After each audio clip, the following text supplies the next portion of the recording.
Okay, it's August 10th, 2013, and I'm about to do one of my famous how-to videos. And I know there's not a whole lot of these on YouTube because I checked. And so I'm going to make a video on how to replace your sprinkler pump. You can see here I have a sprinkler pump. It's a Gould's 1.5 horsepower. And 4-zone. You can see the this is the zone valve here. It's a 4-zone, front, back, 2 sides. And I'm going to replace this. This is 16, 17 years old. It was brand new when we bought the house, and it just pretty much burnt out.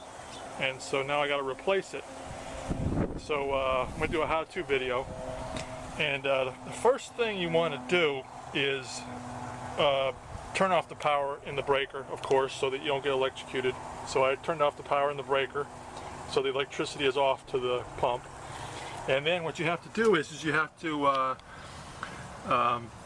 disconnect the wiring. So you take off the back here. I've already unscrewed it. It's real easy. There's a couple screws on the back.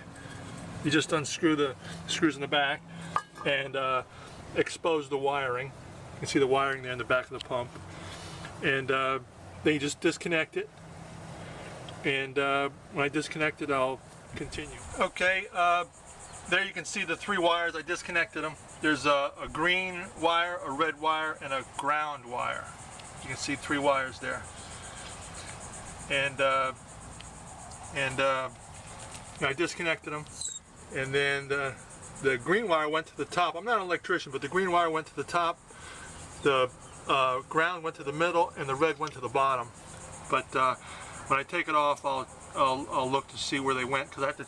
Now what you have to do is you have to cut the pipes. Okay, this is the part where it is tough, because you have to cut these in a manner so that when you hook it back up, you got some pipe left, so you can have room for the couplings to put on there, because you're gonna have to reattach this pump and the pipes, the PVC pipes. So you're gonna have to leave enough room on the pipes to have the couplings come on.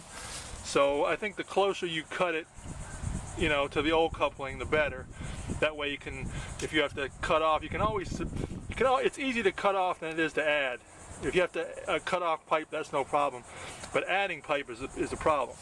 So I'm going to cut it off, leave the most amount of pipe I possibly can. I'm going to cut it off right by the couplings, and then leave the most amount of pipe I can to put the new couplings on.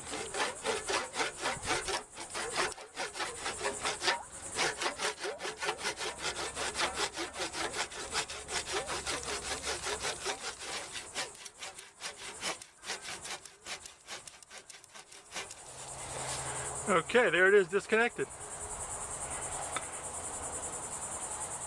Okay, what I'm doing now is putting the threaded couplings on. I got the couplings, 1.5 inches.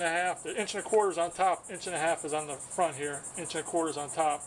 And I put some plumber's tape around the threads, and I'm just screwing these in to get them ready to so I can connect them back to the line. But it's real simple. Just put some plumber's tape, 2 or 3 turns of the plumber's tape, and then just screw them in.